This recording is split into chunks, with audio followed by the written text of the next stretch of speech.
Hi everyone, welcome to our 43rd session of the MedAI Group Exchange. This week, we have our own Nandita Bhaskhar from Stanford here with us to lead a discussion on rethinking generalization strategies for clinical deployment. As you might know, Nandita is a PhD student in electrical engineering at Stanford University, advised by Professor Daniel Rubin. She is broadly interested in developing machine learning methodologies for medical applications.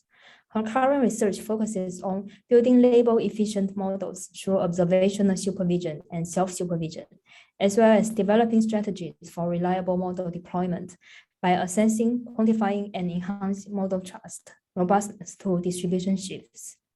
Thank you so much, Nandita, for joining us today. Before we start, could you tell us your preference on how you want to take questions? Yeah, I think like asking questions anytime and making it more a discussion would be ideal today. All right, so let's try to make this session as interactive as possible with good audience participation. Without further ado, let me hand it over to Nandita. Thanks, A. Can everybody see my screen okay? I guess I have to. No, we're not seeing the screen. Oh, just 1 second.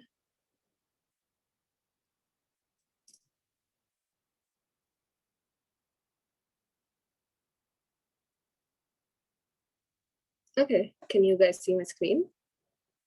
Yep. Okay, cool. So today we are going to have like a journal club style talk. So it's more to start a conversation around like how to start thinking about strategies for clinical deployment apart from like purely academic settings of test set performance. So my talk is titled Beyond Test Set Performance and Rethinking Generalization Strategies for Clinical Deployment. As we all know, deep learning based models are very successful in a lot of tasks across multiple domains. And we have quite a like really great successes from this audience itself in healthcare. So things like breast cancer or skin lesions or lots of other examples are present for our deep learning successes. And in this context, a typical workflow kind of looks like identifying a challenging domain. So things that are really hard for either physicians to do, or maybe things where the data is quite nuanced, or it's very hard to actually label in certain cases. And in this challenging domain, we ensure that there is availability of a large amount of data with or without labels ever since we've had self-supervised learning and unsupervised learning techniques, so on. Finally, we kind of determine the success metrics before actually starting to start developing a model for this problem. And typically our success metrics are things like accuracy, AUROC, and other evaluation metrics, depending on whether we are doing a classification task or a regression-based task. And typically we hold out a test set, and ideally we want it across multiple institutions so that we can capture a diversity in the test data that can mimic our real-world data set. And then we start the deep learning based stuff where we choose the network architecture and do lots of different training augmentations and so on until we get satisfactory performance on our validation data and do a lot of validation studies. So in the last few decades, almost ubiquitously, model performance is almost equated to top 1 accuracy, not just in the medical domain and but also in all other domains. For instance, if you see image classification, models are like compared based on their top 1 accuracy ever since like early 2000s. And there are other things that are more important as well. So people talk about like how many parameters we have, can we actually fit these into our models and so on. But typically accuracy is a very strong indicator of how well a model is performing in the wild. We've also, in the medical setting at least, like we are a little more concerned with the threshold invariant AUROC. It's better, but it fails in a lot of settings where you have class imbalance or label imbalances and so on. So ideally, we are optimizing our model for an objective using different types of loss metrics like cross entropy, hinge loss, and mean squared error, and so on. But we expect this model to kind of display the traits that we care about. So we not only want our model to have high accuracy, but we expect that a high accuracy, like a highly accurate model, will actually give us almost magically give us good performance on robustness, or give us some guarantees on performance. And we kind of expect that the model will be fair, and it will show us how to assign responsibility, give us some degree of explainability, and so on. But this objective essentially is a little flawed, because when we are optimizing for a single metric or a few metrics like this, it's possible to have really highly accurate models without actually truly learning them. And we don't need to go to deep learning for such an example. In the 1800s, there was this horse that was extremely clever. It is almost called the clever Hans effect. So this horse apparently was able to give the answers to a lot of arithmetic and mathematical questions just by, it will point to the right thing, or it will blink when it's supposed to say yes or no. And it was almost really 100% accurate. And it turned out that it was actually just a spurious correlation based on whether the trainer actually knows this data, and whether, so the horse kind of picks up cues from the trainer. And very similar to what the horse does, our deep learning models also succumb to this shortcut learning, where they look at spurious correlations or different things in the background to actually get to these high accuracy results, and not really adhere to the spirit of the true objective that we want, that they are actually truly learning something in this context. And so ultimately evaluating models just based on their performance on the test set kind of falls short on their performance when we actually deploy them in the real world, where we want them to have this truly learned behavior in order to predict unseen samples with confidence. So this is not to say that current model evaluation schemes are completely incorrect or flawed. There have been kind of advances on like trying to make this generalization behavior as robust as possible. But the entire burden kind of falls on designing the test set. So if your test set is diverse enough, if you have data from different institutions, you have data from enough minority classes and rare classes, or even underrepresented populations, and maybe data from different hardware and so on, then you can kind of make some claim that, okay, your model is performing really well because you have like your diverse set test data, which you hope mimics the real world. And so, excuse me. And so you expect that your model is performing really well on this test set, and hence you expect this generalization to happen when you have real world examples. But unfortunately, because data comes from an open world, it's impossible to have all scenarios and all use cases in your particular test set. And more often than not, we have certain parameters where we say we need at least 2 institutions, or maybe like at least have some rare classes, or at least have some edge cases and so on. Oh, I see that Iman actually has a. Do you want to just unmute yourself and ask Iman? Yeah. No. I didn't have a question. I like your horse example, but I think there is another cool example that you can use. I don't know if you guys know that about this pigeon experiments. Oh, I think that there was one talk, I think in one of our group meetings, where they did this pigeon experiment where they. So this pigeon experiment, so they give pigeon a food if the pigeon correctly classify a histopathology and radiology image, and didn't give the food if the pigeon didn't classify properly, and after a certain point of time, the pigeon was more or less as good as a radiologist. Wow. Okay, I should use that example more. Yeah, you should use that. And the look at the figure 1. So this figure is so funny. Yeah, it was really good. Yeah. Yeah, maybe I can share the figure for folks on the chat as well. Yeah, I mean, I was also going to say, there's also like the experiment. I mean, this is not clinical, but it's like the stock exchange stuff where there was like a cat that like learned to predict stocks pretty well and like outperformed like the major financial institutions. And then there's like a YouTuber that did it with like goldfish too, I think. Oh, wow. Yeah. So I guess instead of having attention is all you need, we just need like pigeons. Pigeon, all you right? need. Yeah. So Yeah. I remember when I was in Stanford postdocs, everybody was making fun of that, like, oh, we just need a pigeon and nothing else. Yeah.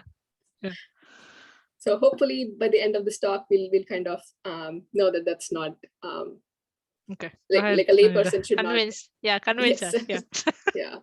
So so in all of these examples, the test set essentially that the animals were either tested upon, or in our case, like current deep learning models are tested upon, is a very well curated test set, which researchers do take a lot of pain to actually make this test set as diverse as possible. But at the end of the day, it is kind of limiting to just evaluate on the test set, which cannot represent your entire true world.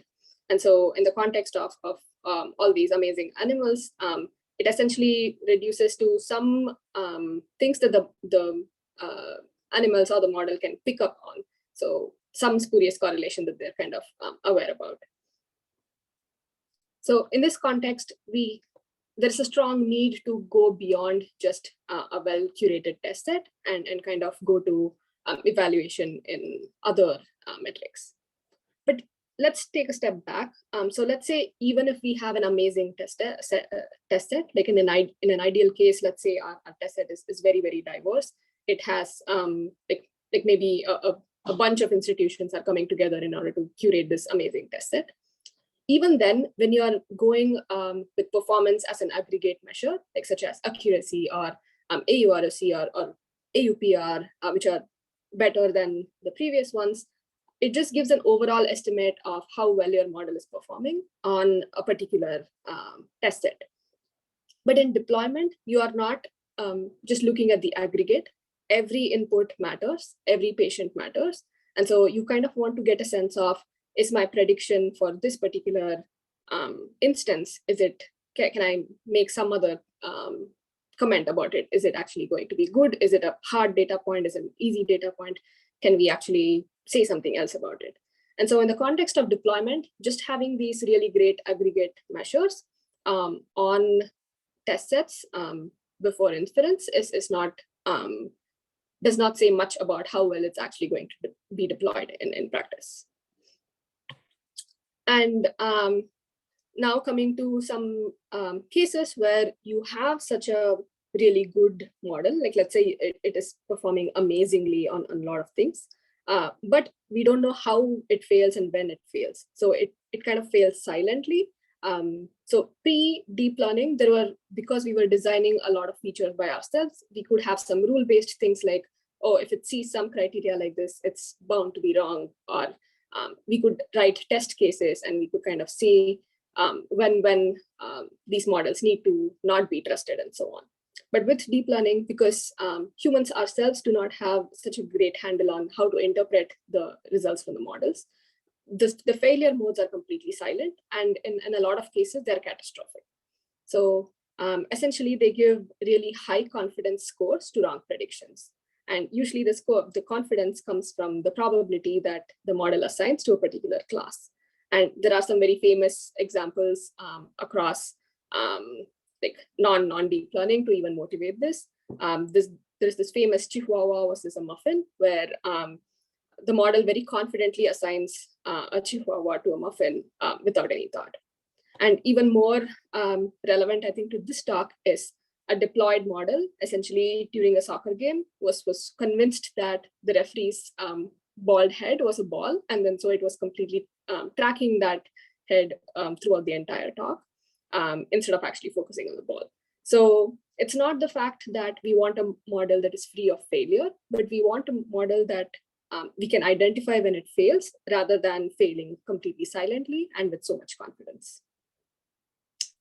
So now that we've kind of thought about, okay, maybe current day models are not perfect for deployment, but we do have such amazing results on academic test sets. We do have them performing really well on like some generalization data. Like they do generalize well. It's not that they're really bad or anything. What happens if we directly just deploy these well-performing models to the clinic? And so I kind of chose a few papers that talk about like they thought about this experiment of actually having such a deployed model in the clinic and having an expert kind of interact with it. And I think more than the data or the experiments, I think the actual methodology is what we're interested in. So I will discuss the following papers in the context of clinical deployment. So there is one paper that says, do as AI say, susceptibility in deployment of clinical decision aids. And there's a very similar paper that came out in Nature Medicine in 2020, where it talks about the human-computer collaboration for skin cancer recognition. And I'll talk about another paper, which kind of frames a machine learning prediction model and kind of shows that how you pose the problem statement finally changes the way your model is performing. And that is kind of relevant to all of us because there are a lot of design choices in framing these problems that ultimately lead to different outcomes. So let's talk about one of these use cases first. So in this paper, they kind of wanted to see how well these AI tools integrate with human experts. So we know that the AI is going to make some mistakes. We know that it's going to make like some really good predictions. So there's going to be a good number of both accurate and inaccurate results. So they also show that like in some examples, like people actually use computer analyses in fetal care, but then it didn't actually improve clinical outcomes at all. And so the goal of this paper is to say that human expert and AI system partnership is very complex and want to kind of get some insight on how this behavior can be modeled. So there are two main scenarios that kind of happen when a human has to interact with an AI for making complicated decisions. One is algorithm aversion and one is algorithm appreciation. And so in the case of algorithm aversion, essentially if the model makes enough mistakes, then the human expert basically just tends to not use the algorithm at all because they are very skeptical about the technology. There is no guarantee from it and errors are wild and silent. And so you hardly use it or trust it. But on the other hand, let's say you have had some pretty good examples that are coming up and then the algorithm is doing well. So you start to develop like a blind trust in the system over human competence, especially if it makes your job much easier. So there's been a study that says that there's increased reliance on the algorithm without needing second opinions, which can lead to very costly errors. And so in this particular study, they decided to do a radiology task. And they chose chest X-ray because radiology is pretty advanced for deep learning models. And then chest X-rays are one of the simplest tasks.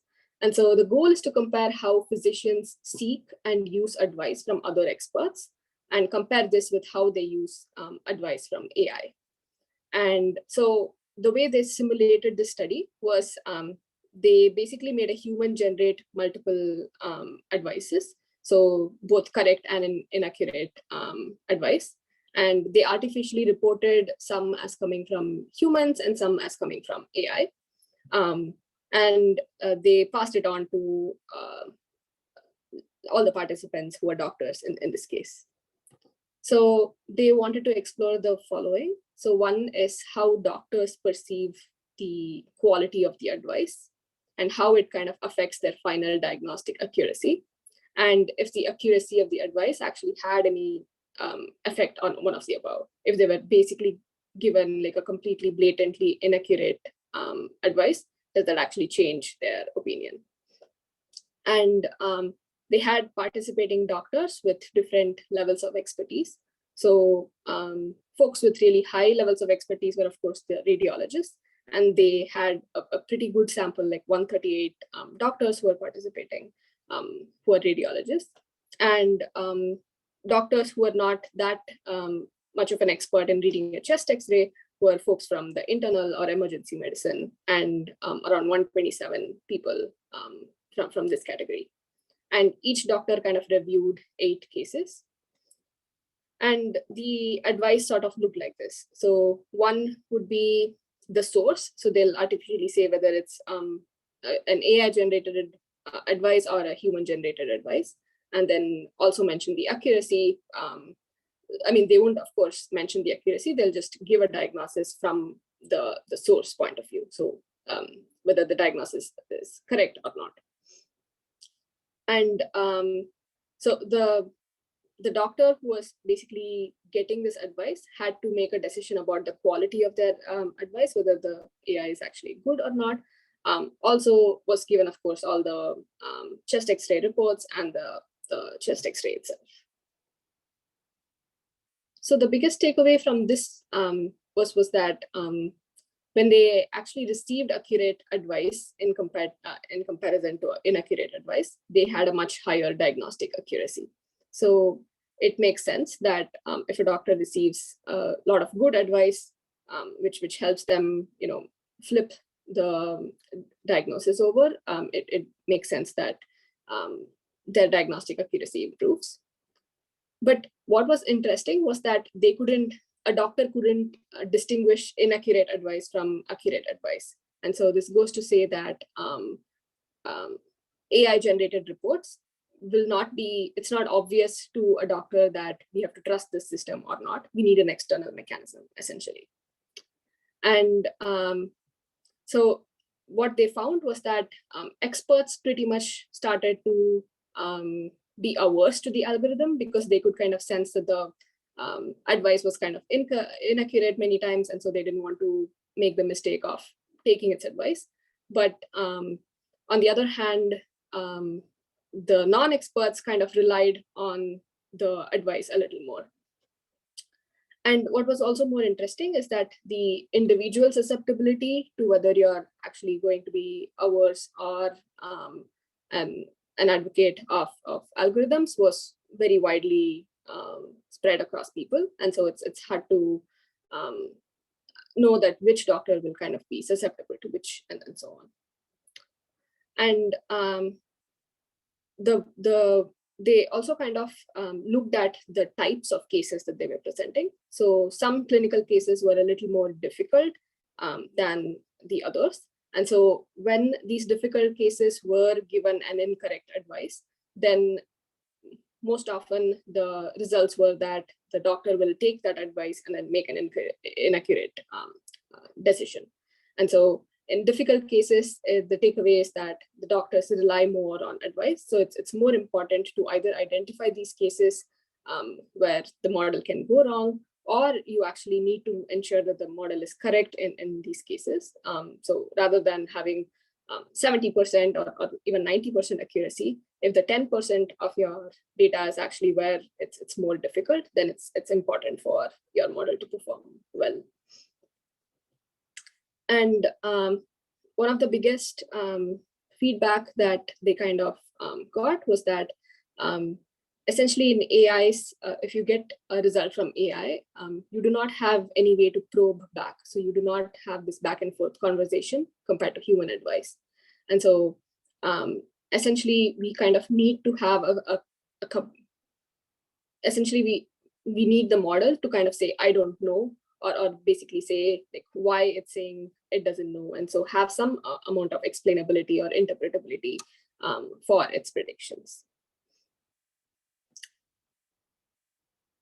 So a very similar study was also performed for skin cancer recognition, which can be argued that it's a more harder task compared to chest X-rays. But the takeaways were very similar to what I just described. So I'm just putting this link out for people who want to check it out. The second problem that I kind of want to illustrate with this paper essentially is that So now there's enough motivation to say that we need the models to kind of do really well, and not just do really well, but have this option of actually communicating to the doctors what they're, why they are making a prediction and so on. But on the other hand, first of all, like to say that a model is doing really well, this paper argues that it kind of depends on how you're framing the problem statement.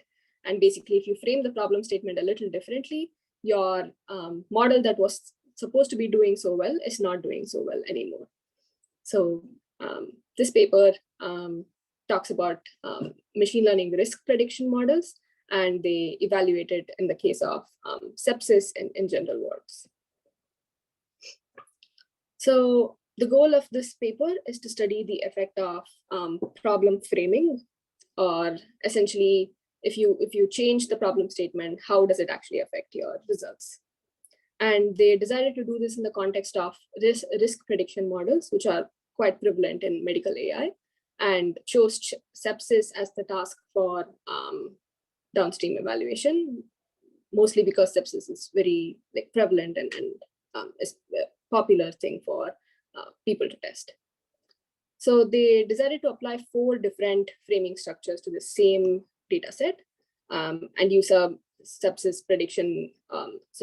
risk prediction model as an example, and kind of evaluate how this affects both model performance and learning.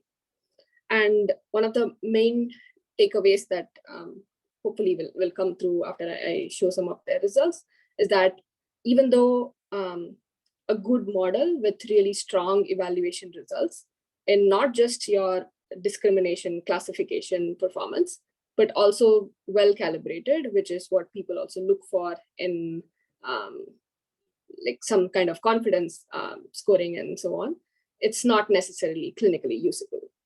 And so let's dive into the paper actually.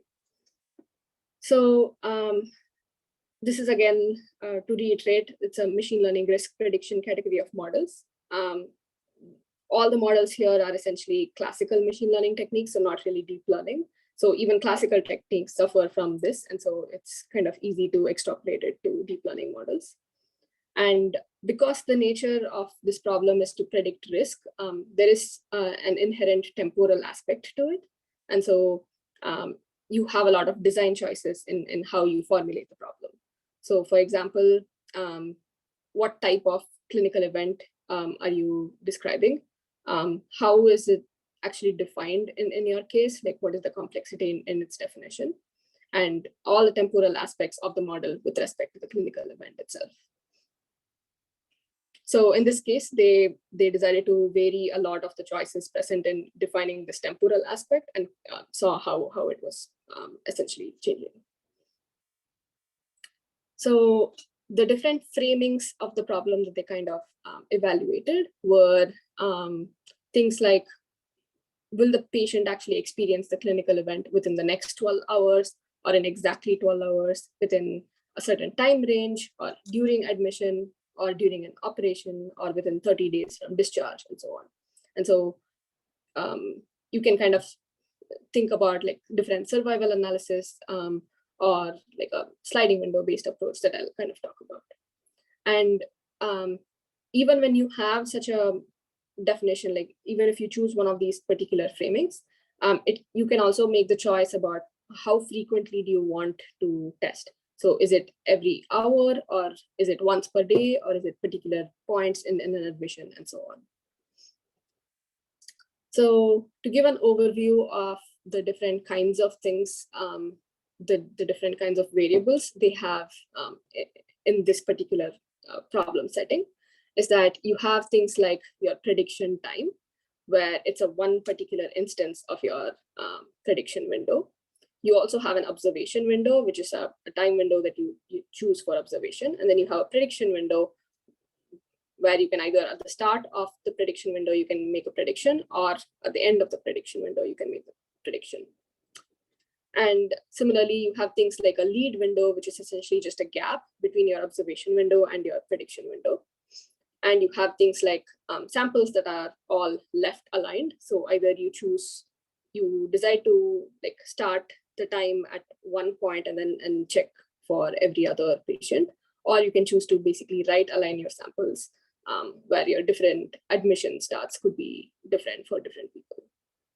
So this is basically to show that there are different ways in which you can pose the same problem where you want to predict the risk for sepsis in a general ward.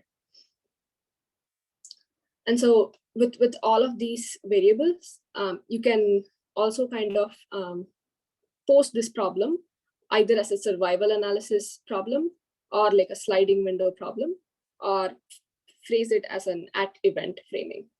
So in a survival analysis, essentially you are saying you care about the time to a particular event, and that event is very well defined, such as either mortality or like readmission and so on. And you do not need any specific requirements for the observation window, and you typically do not have anything called a lead window in this case. On the other hand, if you have a sliding window approach where you just translate a sequential supervised learning into standard supervised learning. So you say, I'm looking at a particular window and I'm trying to predict the next window. And so that basically just converts it to a standard supervised technique. And then you can use all your traditional ML pipeline with it. Again, it does not have any requirements on the observation window, and then it can, but in this case, it can have a lead window because you can decide to make the prediction on you can basically have a stride for the window rather than going to the next window directly. And the third type of problem that they kind of talked about was this at-event framing, where the prediction is made only at one point in time, such as discharge or, and in this case, like they give an example where they say most samples are left aligned. So it's one question at one specific time. So you're checking a 30-day readmission and you're left aligning all. So the start time for all your patients is essentially the same. And so you do not deal with any window shifts in this case.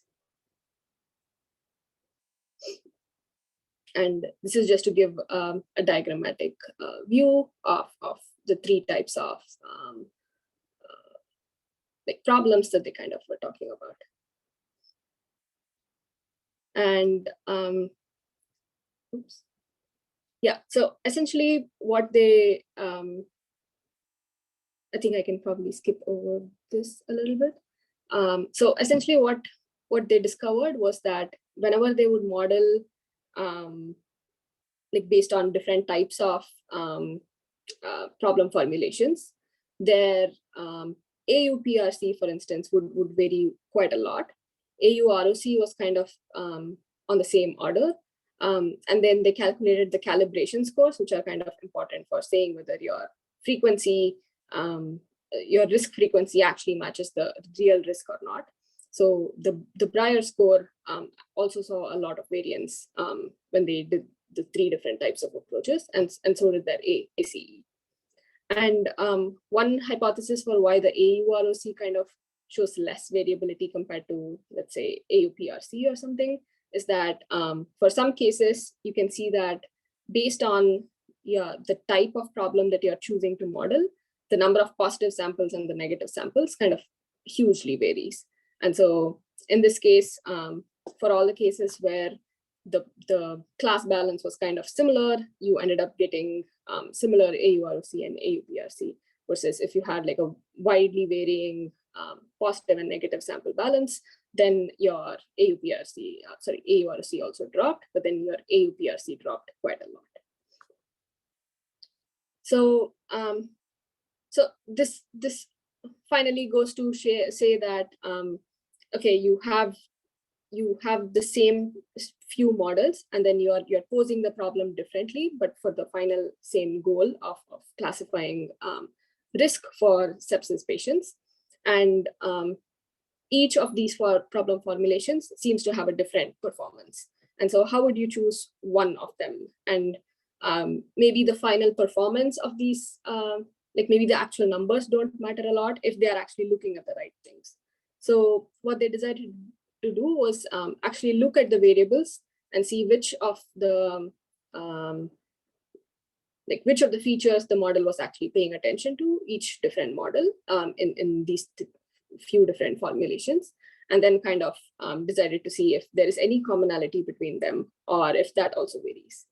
And so they did this SHAP analysis on these models, and they found that there were also kind of differences. It was not always the same thing that was being looked at, which kind of goes to say that if you change your problem formulation, what your model learns is completely different. And so like even if you have a well-performing model for a particular problem formulation, it might not really do what you're thinking it will do during deployment.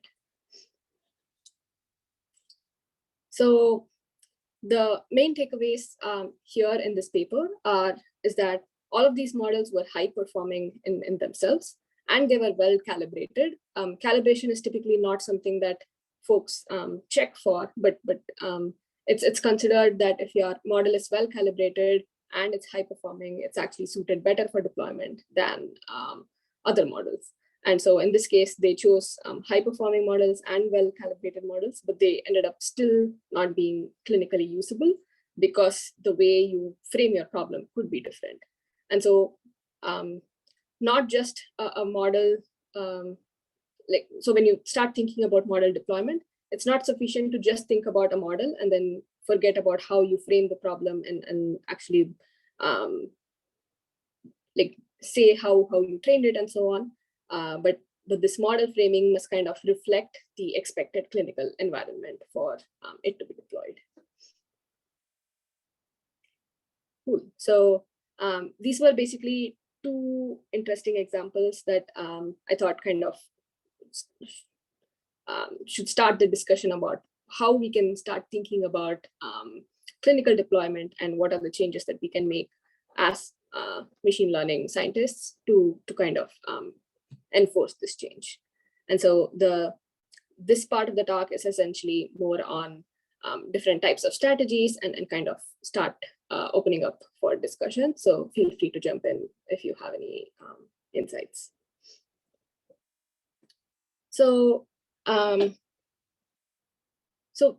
if you think about the strategies for how people have been working on models, essentially we are pushing models to perform really well as a proof of concept. So we came up with better and better techniques, and it's still going on. We're nowhere close to where we want to be.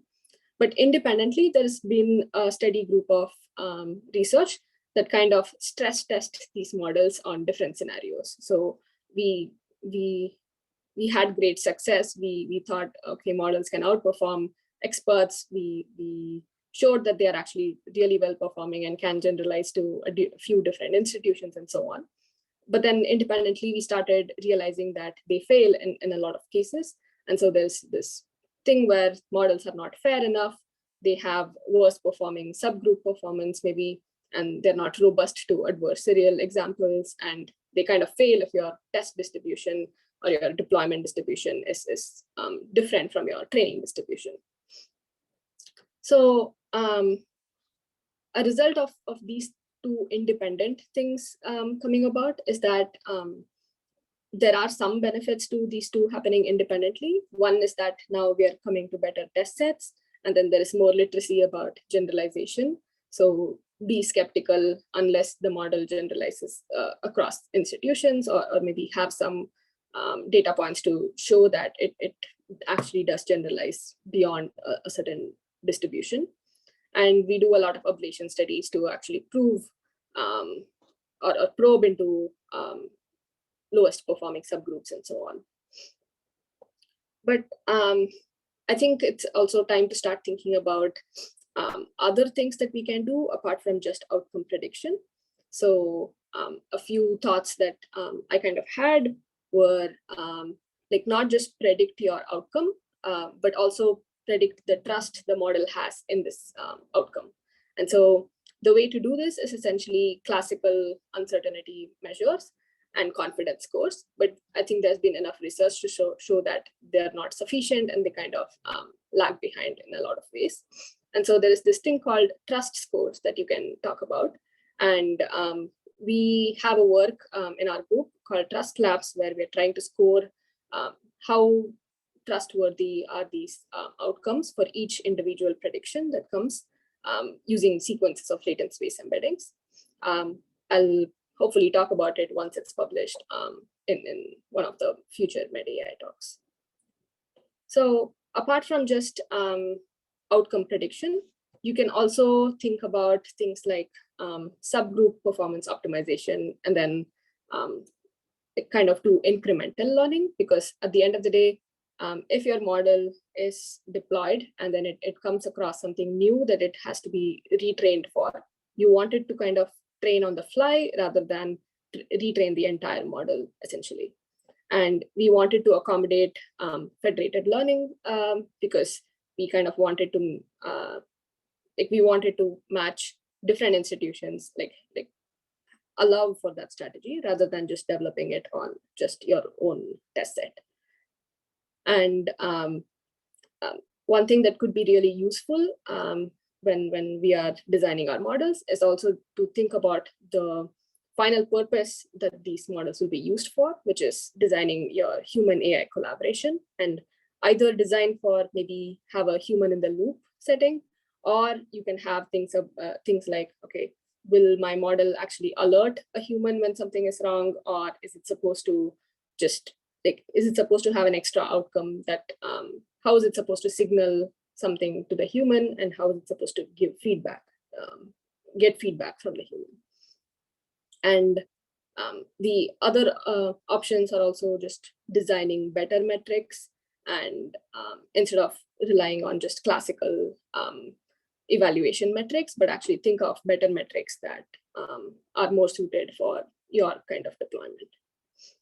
And essentially, we kind of have to realize that there are trade-offs between different objectives. So a model that can be really accurate on a certain subgroup might actually not be fair on different subgroups. And so characterizing this trade-off will be useful to determine which model should be used at what time and at what instance. So yeah, I think so. This is basically what I had in content, but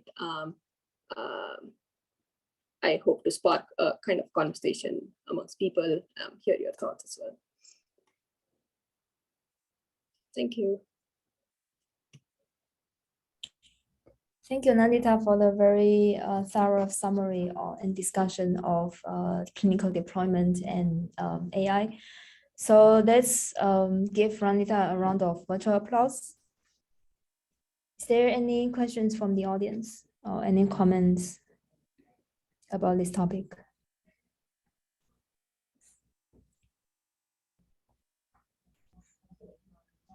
Yeah, actually, I have some personal comments to add on. So I think it's also important to, when we develop models for clinical deployment, it's also important to actually first define or know what is the target patient population. Because the model could be very different, or the evaluation metrics we are looking for could be very different for different patient populations. Like for example, if the target patient is like low risk patients for like a certain cancer, then the way we train the model and also the data we use to train the model would be very different if the target patient population is high risk patients. Yeah. So yeah, it is just some personal thoughts from my experience in this area.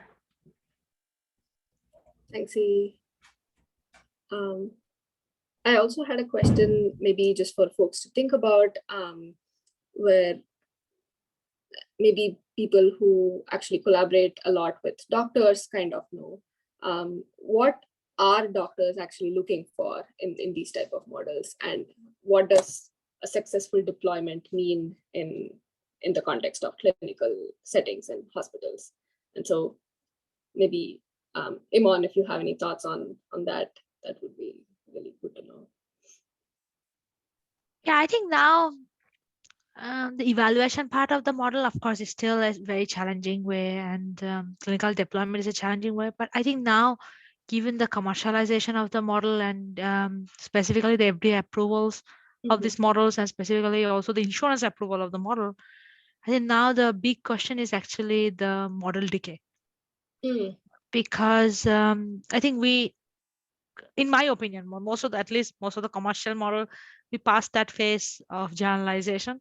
So it's mainly like the decay that in the same populations, imagine like Mayo Clinic, I don't know like how much money they spend every year on this AI model for the deployment. But then the thing is that they do a kind of like initial evaluation. They are happy with it. They sign the contract with the company, and then what? Then this model will be applying to the patients day after day. And we see currently a huge decay between when the model was initially developed versus like when the model was evaluated after 6 months, 1 year. And there is no such easy way for us to explain even why the model is having that decay, because AI model is not like the other electrical machine that has like normal hardware decay, you know? Yeah, so that's true. Kind of interesting because we didn't change the population doesn't change. Ideally the disease characteristics doesn't change too much within 6 years, so let's see 6 months. So what is actually changing, you know? So that is that's a very interesting thing, because I would have assumed maybe the data is kind of drifting. So, but nothing that no big. So it's the same institution, similar patients. Of course, like there is like few patients here and there, but the same similar patients, but still you're seeing a big gap. I'm not sure about imaging data, but I think I'm guessing for EHR data, it's possible that the guidelines or like the standards are changing. So yeah, also the treatments are changing a little bit, and the medications, like the doses are probably changing, and so that could be the reason. So this also comes to how often do we want to retrain the model, or like do we want to use like lifelong learning or incremental learning techniques to exactly. And also with the imaging models, so imagine like the simple diagnosis, right? And that until we really change the full device, there is no such good explanation of why the imaging model even changing. I think it's probably right, because the treatment pattern is changing, because it's not depending on like the guideline, but also like new physicians, like change of like care team, everything affects actually the model performance that we as a developer we don't take into account when we develop the model. And are these machine learning models, when they're deployed, are they typically like they just have the same input output, or are they part of a system that is supposed same input output? Yeah, same input output. Okay. Yeah. So I think C knows that better. Like so when this EPIC readmission model was first developed, so they showed about like 75 over accuracy. Imagine like they didn't train on one single institution, they trained on I think 16 or 18 institutions. Wow. Yeah, but then when it developed actually, so fast is decay, then of course there's a problem with generalization, but it's kind of a very interesting area of research to look at like the model decay. And another thing I think pretty interesting is that as you also mentioned, that we are actually forcing the model to predict everything, which is another like very wrong probably direction without measuring an uncertainty or anything. So I think that is pretty interesting. So I think in that case, the anomaly detector may also play a decent role, just to understand that if the model is like qualified to predict on that particular data point. Yeah, for sure. I don't know if anybody else has any other opinion. I have a question for everyone. Does anyone have any thoughts about like biomarkers, AI-based biomarkers? Because for most of the examples Nandita has shown, it's more like diagnostics, right? So for diagnostic models, we have like at least we have some gold standard set by the experts. But for biomarkers, I feel that it's basically the physicians also don't know what it's hard for them to tell like what will happen to the patients like in 5 years or 10 years, whether this cancer patient will have distant metastasis or whether they will do fine.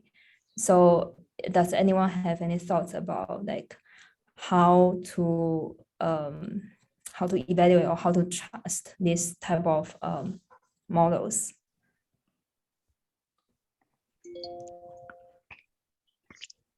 Yeah, I think that's an important question. Yeah, Jason, go ahead. Yeah, sorry. Maybe I guess I'm thinking a little bit on the side of decay as well, where I feel like I would be able to trust the model more if it was, I guess, trained or I guess validated as close to what you're predicting as possible, or I guess like the quote unquote most recent version.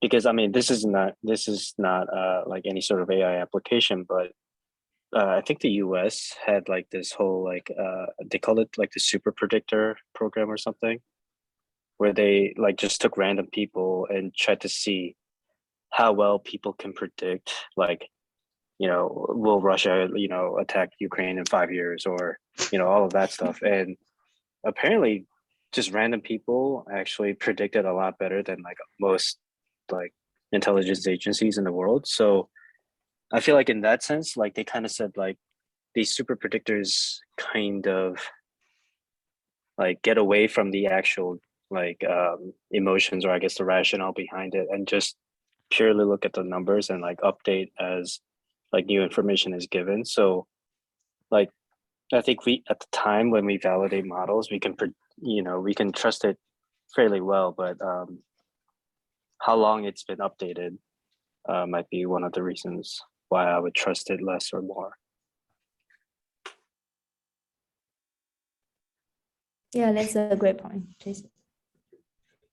Yeah, that kind of brings to this whole wisdom from the crowd. I think also brings to mind like maybe we should not have a single model do the prediction all the time, but if you have an ensemble, it's kind of, I mean, there are still of course challenges about how do you evaluate that ensemble, but at least you can kind of simulate a proxy for this wisdom of the crowd with different. But I think like working with the clinician, it's kind of clear that they don't need the model to make diagnosis, or they don't need the model to make the prediction, you know. So they are mainly interested in the triaging, just to create a priority list. Because for them, the time is money, you know. So they are mainly interested in the triaging part. So in that case, I think we are as a developer, my feeling is like probably we are making our task too complicated, because the task is not like none of the clinician would ever trust a machine learning model completely. This is my again like my personal feeling that they will never trust a machine learning model completely, but until we show like 100% accuracy or something. But the main question is that how we can help them, you know, that how we can help them improving their clinical life. And in that case, I think whatever you target, like biomarkers, diagnosis, differential diagnosis, prediction, but I think they just want the model to sort the data for us, like give a priority list, give a triaging, whatever you can do. So I think like forcing the model to predict the class levels, I think that is itself is a very challenging task.